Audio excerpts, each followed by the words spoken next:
¿Quién no ha sentido alguna vez esa presión de tener que ganarse la aprobación de los demás? Bueno, pues hoy vamos a meternos de lleno en un análisis fascinante de Esencia Proactiva Church.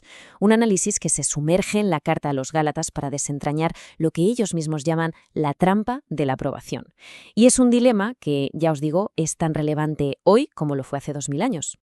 Venga, pues este va a ser nuestro recorrido. Empezaremos viendo en qué consiste exactamente la trampa de la aprobación. Después analizaremos qué es el falso evangelio. Haremos un diagnóstico interior, veremos cuál es la solución radical y terminaremos con un plan de acción para pasar del dicho al hecho. Vamos a la raíz del problema.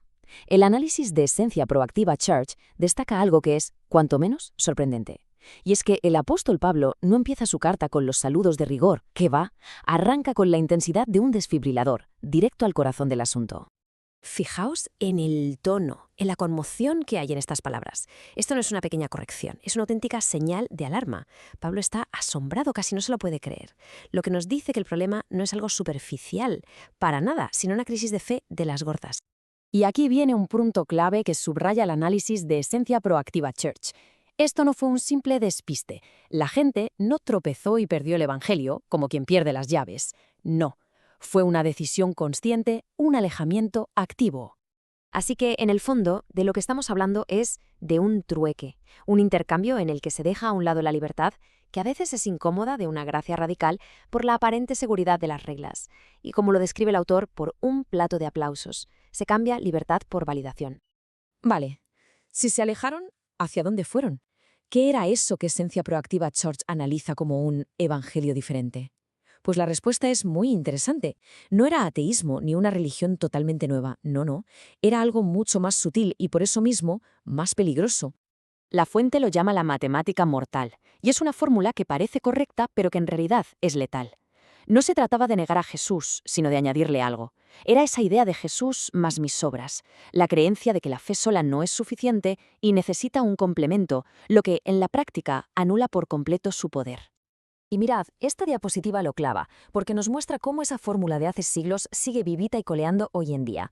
Se le suma a Cristo el éxito personal, una conducta moral impecable o, y esto es muy común, la aprobación de otras personas. La ecuación es la misma, lo que cambian son las variables.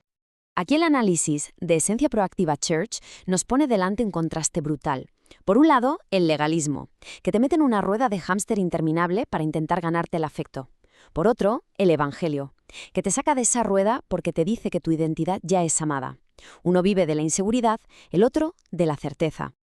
Muy bien, ¿y cómo se sabe si uno ha caído en esta trampa casi sin darse cuenta? Pues para esto, el texto de Esencia Proactiva Church nos da una especie de chequeo interior, una herramienta de diagnóstico que es muy clara. La pregunta que nos lanza el texto es directa. Va al grano. ¿Cuáles son esos rastros tóxicos que va dejando una fe que se basa en el rendimiento y no en la gracia? ¿Qué señales de alerta deberíamos buscar? Y aquí están. El análisis de Esencia Proactiva Church enumera estos 4 síntomas. La ansiedad crónica de sentir que nunca das la talla, la comparación constante con los demás, un sutil sentimiento de superioridad por cumplir y un agotamiento profundo. Son las luces rojas en el salpicadero de nuestra vida espiritual. Vale, tenemos el diagnóstico. ¿Y el antídoto? Pues ojo, porque según el texto que estamos viendo, la solución no es una sugerencia amable, es una defensa radical y protectora de la verdad del Evangelio. La palabra que usa Pablo aquí es tremenda, anatema, es decir, maldito. O sea, no hay grises, no hay medias tintas. Esto demuestra que proteger la pureza del mensaje de la gracia no es un tema secundario, es una prioridad absoluta, sin excepciones.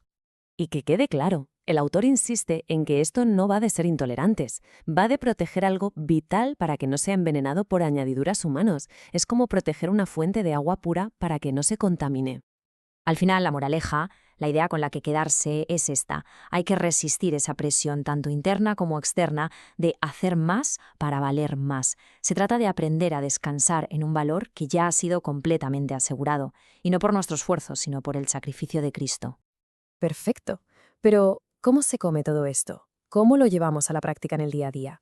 Pues aquí es donde la teoría aterriza, y el texto de Esencia Proactiva Church nos da un plan de acción súper tangible. Pues mirad, aquí tenemos 3 pasos muy concretos para empezar a desengancharse de esa necesidad de aprobación. Primero, un ejercicio de autoconciencia, de sinceridad. Segundo, un acto de valentía. Y tercero, una declaración de libertad. Es una hoja de ruta para empezar a vivir esto de verdad.